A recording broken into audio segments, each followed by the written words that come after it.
After Joe Rogan released his conversation with Elon Musk, he officially endorsed Donald Trump on the eve of the election. And it's about damn time. Only a few months late, but hey, we will take it.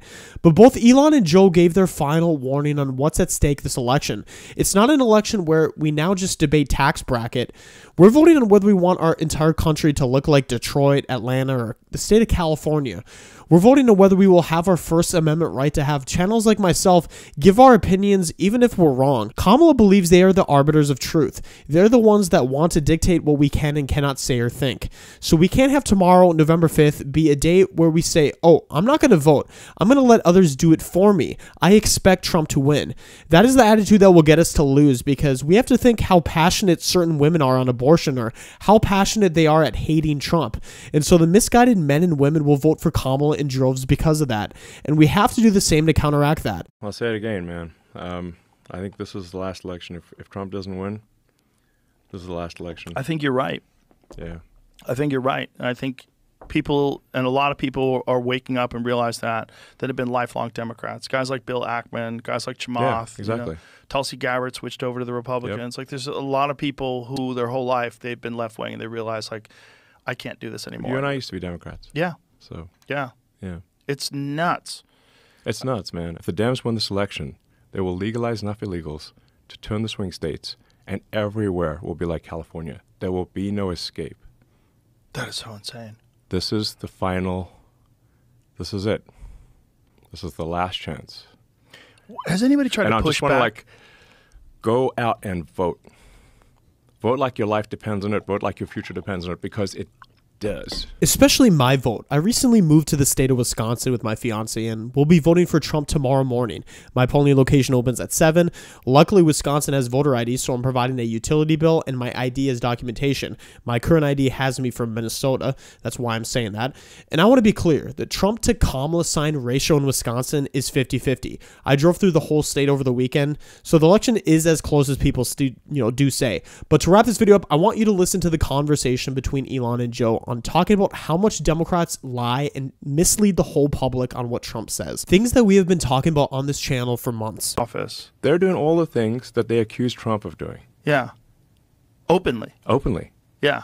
I mean, the sheer number of hoaxes that the Democratic Party is pushing over and over again. And it's like, look, I understand, like, politicians are going to, exaggerate. They're going to misspeak, and they'll tell occasional, untruths, whatever.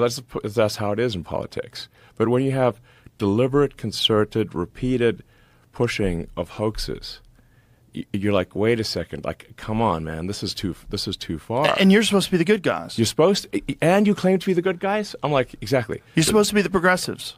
Yes, the Dems are like, oh, we're the good guys. We're the honest people. No, hang on. You can't claim to be the good guys. You can't claim to be the honest people if you're deliberately pushing hoaxes that have been debunked thoroughly. Yeah. Well, we're like, even Snopes, which is a liberal thing, says it's bogus. Yeah. Like the Fine People hoax. Obama just said that on stage. Obama just said that. I was like, what the flying? He doesn't give a.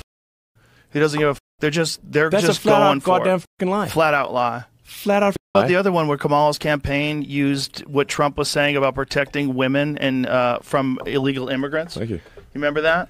What he was saying is, if the women like it or not, I'm going to do it. Yeah.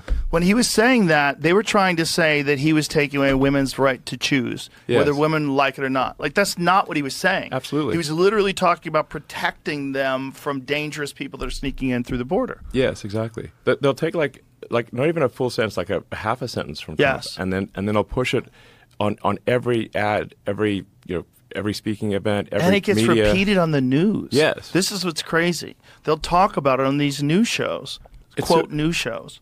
Yeah, exactly. I mean, a recent one that came up, which had a lot of people, because a lot of people reached out to me, was like, they're like, oh, Trump says he wants to execute Liz Cheney.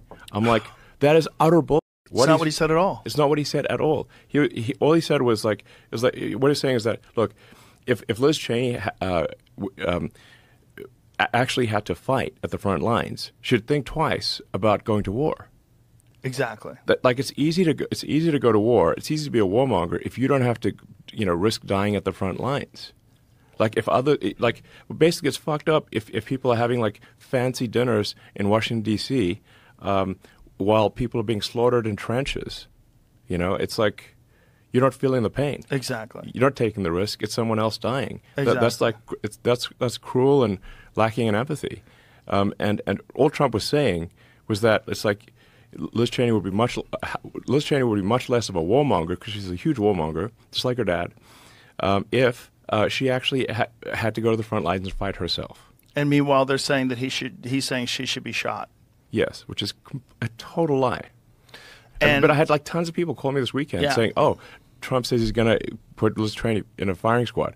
I'm like, that is an outrageous lie. And the legacy media ran with that lie, big time. Yeah, it's crazy. It's just wild to see. And if it wasn't for Twitter or X now, I don't think we would know about all this stuff. I think it would be very difficult for you. I think YouTube throttled. They did something weird. They won't say what they did, but they did something weird with the Trump interview that I did. Yeah, where you couldn't find it. It doesn't make sense. It made no sense. I mean, it was like the biggest interview on earth. Yeah, and you can't find it. Yeah. Not only that, it wasn't like, trending. Bull. It wasn't trending. It wasn't trending. No, it wasn't trending.